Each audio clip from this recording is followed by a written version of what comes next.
Hello mga kalabidabs and welcome to Tagas Christmas Lights and Decoration Competition 2022.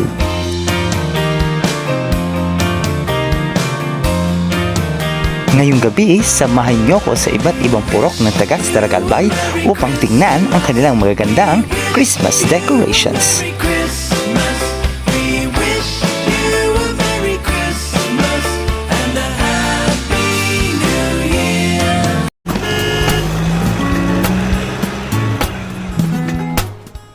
Hello mga kalabdabs, welcome to my channel. For today's vlog, andito po tayo sa Tagas, Daragalbay para sa kanilang Christmas Lights and Decoration Competition per Purok. So sino kaya ang mananalo sa Purok sa kanilang pagandahan ng Christmas decorations? Samahan niyo ko liputin ang iba't ibang Purok dito sa Tagas, Daragalbay. Ang nating puntahan ay ang Purok 5. Bungad pa lang, talagang makita nyo na ang iba't ibang Christmas lights dito sa Purok 5.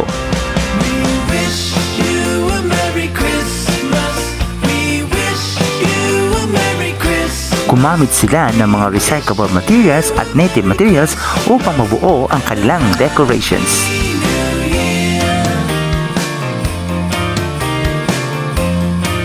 Maging ang kanilang mga tahanan ay pinunuri nila ng mga Christmas lights.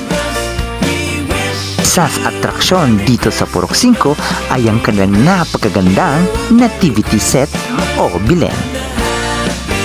Ang kanilang bilen ay likha sa iba't ibang klaseng recyclable and native materials. Talagang mapapawaw ka sa ganda ng kanilang nativity set. Mayroon din silang mga parol sa kanilang kalsada. At mayroon din silang giant Santa Claus.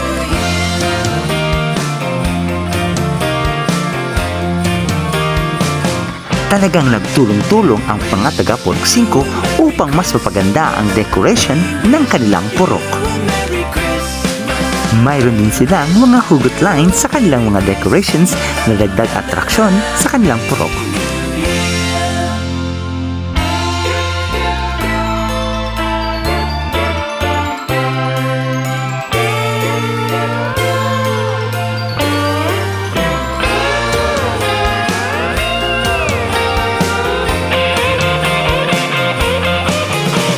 Talagang mararamdaman nyo din ang Pasko dito sa Purok 5.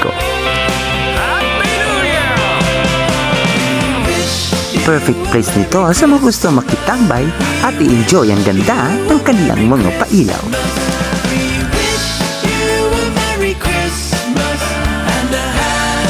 Sunod naman nating puntahan ay ang Purok 4.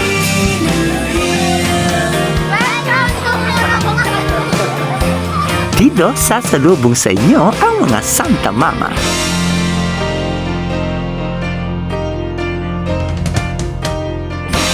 Siguradong bibilib kayo sa mga moves ng ating mga Santa Mama.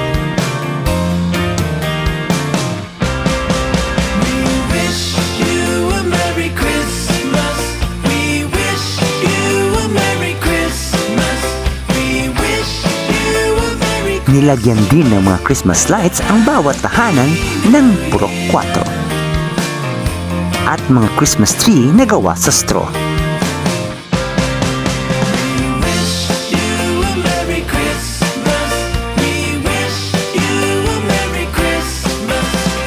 Gumamit din sila ng mga recyclable materials sa pagde-decorate ng kanilang purok.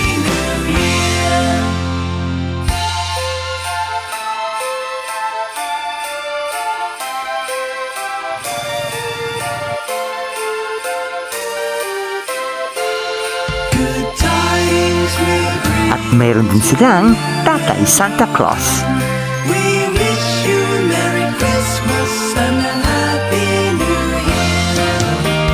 At mayroon din silang nativity set o bilen.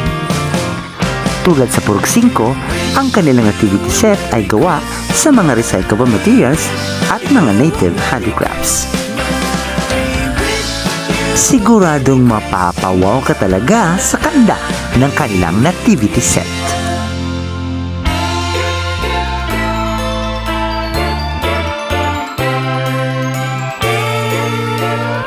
Talagang ramdam na rin ang Pasko dito sa Purok 4.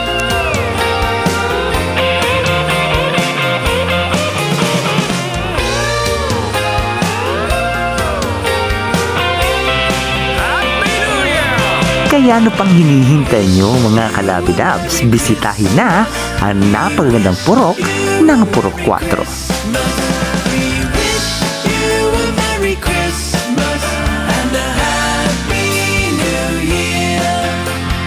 At siguradong mga friendly ang mga taga Purok 4.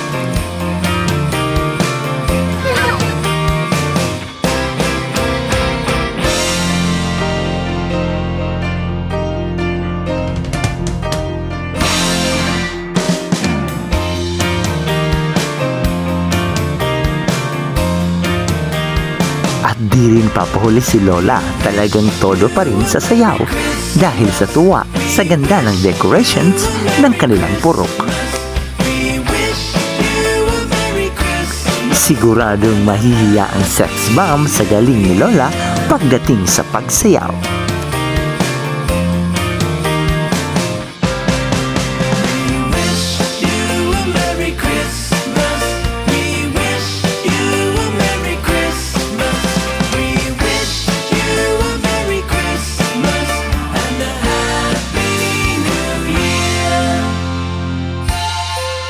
Sunod naman nating puntahan ay ang Purok 3. Dito, bubungad naman sa inyo ang napakagandang roof lights.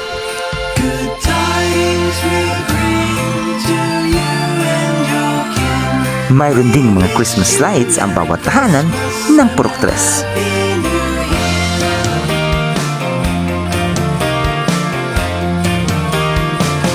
Feel the spirit of Christmas dito sa Purok 3.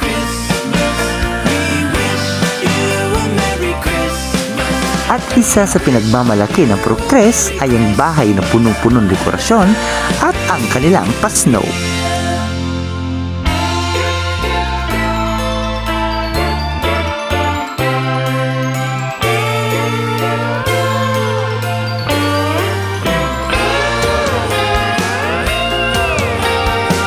Kaya ano pang hinihintay nyo mga kalabidabs? Bisitahin na ang Purok 3.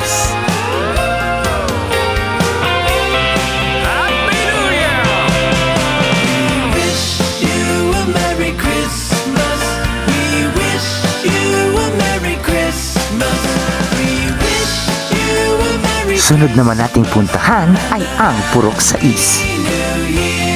Di rin papatalo ang Purok 6 sa pagandahan ng kanilang decorations.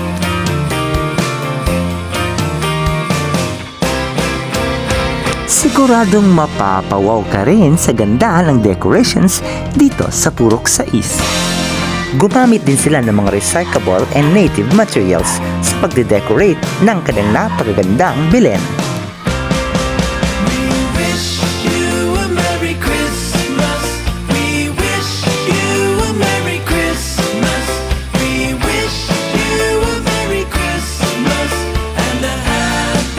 Isa sa atraksyon dito sa Purok 6 ang kanilang napakagandang roof lights. Talagang mamamangha ka sa ganda dahil sa napaka-unique na disenyo ng kanilang mga decorations.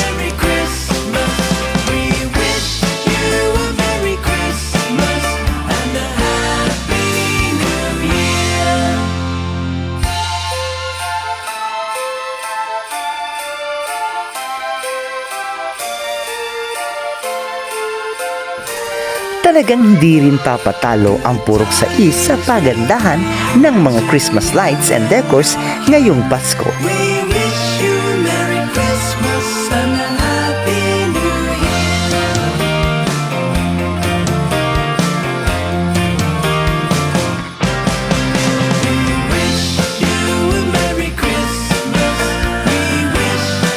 Kaya ano pang hinihintay nyo mga kalabidabs? Tara na at bisitahin ang napakagandang purok ng Purok 6.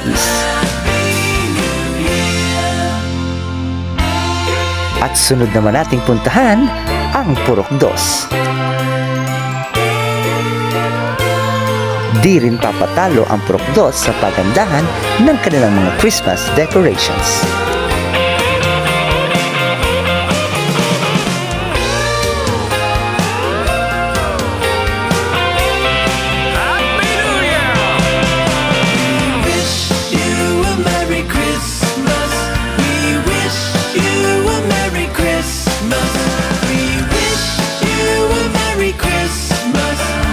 At siguradong ramdam din ang Pasko sa pagbisita nyo dito sa napakagandang purok ng Purok 2. At sasalubong din sa inyo ang mga cute na kids dito sa Purok 2. At isa sa pinagmamalaki ng Purok 2 at sigurado sila lang ang mayroon nito ay ang kanilang napakagandang mga mural paintings.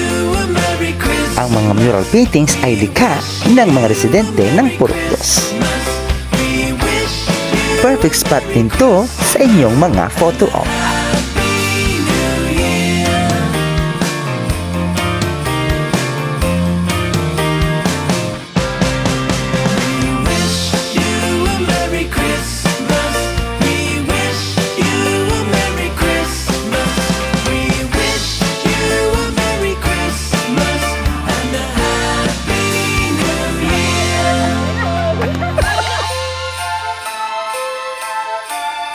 Kaya ano pang hinihintay nyo mga kalabidabs, bisitahin din ang Purok 2.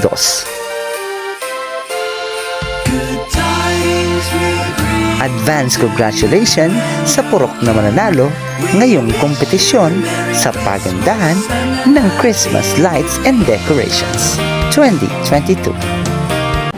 Maraming salamat sa pagsama sa akin sa paglilibot dito sa Tagas, Bayan. Abangan natin kung sino-sino ang mga purok na mananalo dito sa kanilang Christmas Lights and Decoration Competition. So abangan natin mga kalabidabs, and kung bago sa likod, kung subscribe, pindutin ang notification bell para update ka sa lahat ng videos na upload ko. So please do follow me on my other social media account. So maraming salamat and see you on my next vlog. This is Bon James D, ang vlogger, true lover. Bye! Please like that channel. See you next time. This is Bon James T. Merry Christmas!